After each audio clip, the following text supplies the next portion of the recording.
Reform UK conference is underway, as you'll know, and Deputy Leader is Richard Tice, as you will know, and he joins us now. Good to see you, Richard. Good morning to you. Are you a bit frustrated that... very good morning to you here from Birmingham. But what has been the biggest conference season you've had, a lot of enthusiasm, fantastic results in the polls at the moment, and yet you all ended up being a little bit overshadowed yesterday by the goings-on in Westminster.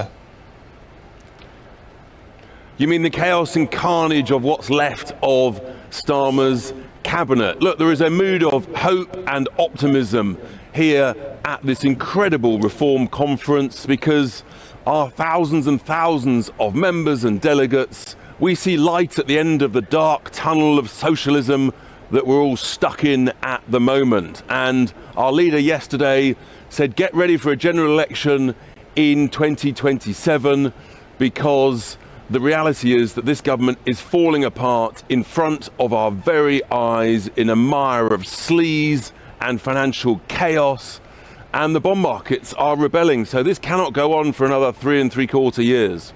Can you explain what it was like for you and Nigel Farage yesterday when you heard that, or you realised that Angela Rayner was about to resign, or you knew she had resigned? And we know that Nigel was going to give his speech much later on. You decided to bring it forward. What was the thinking behind that? Well, we knew that Labour were going to try and deliberately carry out their reshuffle in the middle of Nigel's speech, which was set for around about 4 o'clock time. So that's the thing, you see, we're adept, we're smart, we can be nimble, we can move. So we adjusted the programme, moved Nigel forward, and once again we stole a march on the lumbering dinosaurs of the deep socialist Labour government. And we'll be talking, we've got some great events and speakers and fringe events today. We've got a very special guest later on stage, and then I'll be speaking also about how actually we can get the economy motoring again despite the gloom of the crisis with government finances at the moment, how we can save massive amounts of wasteful government spending all over the place, cut daft regulations. That's what I'll be focusing on to make us all more prosperous again. That's what I think all of your viewers and listeners want. I'm intrigued by this idea of 2027. Look, nothing like being prepared early, admittedly. But if you're going to be ready for government by 2027, you've got a lot of work to do. We were talking to Zia Youssef yesterday, who admitted, you're putting forward these policy ideas that may be detailed in and of themselves, but they're like individual pieces of a jigsaw, and we're yet to see the big picture. We're yet to see them all interconnect, to see how we're going to have a coherently run country. You've got a huge amount of work to do. Hey, listen, we're not afraid of hard work, rolling our sleeves up and getting stuck in. That's why we've grown so incredibly quickly. That's why you had the detail of the detention and deportations policy last week. Patience is a virtue, Stephen, and I think you'll see over the coming months lots more really fantastic policies that appeal to the nation. And people know that they can trust us. When we say we're going to do something, we get it done, we work it out, and we will be getting ready. And of course, yeah, we've got to work incredibly hard, but that's what we're good at because we've got a successful track record of that. And that's why I think we're leading in every national poll, the last 100 or so national polls, on average now by 9, 10, sometimes 11, 12% ahead of the collapsing Labour Party.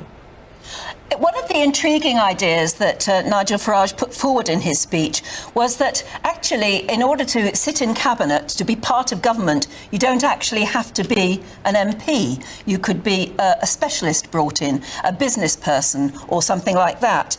Do you feel, intriguingly, that the reshuffle that was happening in Downing Street almost illustrates that point, that at the moment we have a system where ministers can be a specialist in one department 1 minute and then suddenly move to another? Yeah, it's a real issue within the way that we do governing in this country, is that you have basically sort of policy wonk think tank people who've been special advisors who end up running major departments like the NHS, like the Ministry of Defence, with no expertise whatsoever. And that's why actually having a blend of really experienced wisdom and knowledge about a particular department, blend that with people who are elected can be the best of all worlds. And Nigel spoke about that. A couple of other critical things that Nigel talked about. One was that we've got barristers working to ensure that we end the nonsense of our veterans and military personnel being sued years after events. We're going to stop all of that. And Nigel announced that we're going to prescribe the organisation Muslim Brotherhood that is already prescribed in large parts of the Middle East. And I can tell you already, that has gone down very, very well with many of our international partners. Yeah, but we were talking to a former Labour advisor in the last hour, and Matthew Torbett, you'll know him, and he was at the conference yesterday, actually, and he's no fan of the current Labour government, it has to be said. But his criticism of Nigel Farage is that he seems to give simple answers to complex questions. Now, the criticism there, I guess, is there's not enough depth to the answers. Oh, I think, frankly, there's nothing complex about deciding that you want to prescribe the terror group Muslim Brotherhood. Nothing complex about that at all. Many other nations have already done so. Frankly, we've been weak and feeble because of our Foreign Office in not doing that currently.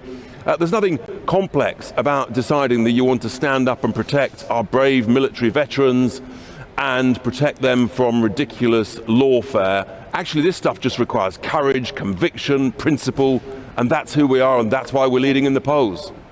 We've had several people already getting in touch saying that even if you feel that you've been overshadowed slightly on the front pages today, actually membership zoomed up yesterday for Reform UK. And I know that you're giving a big speech today. Is there anything particular you're going to stress today?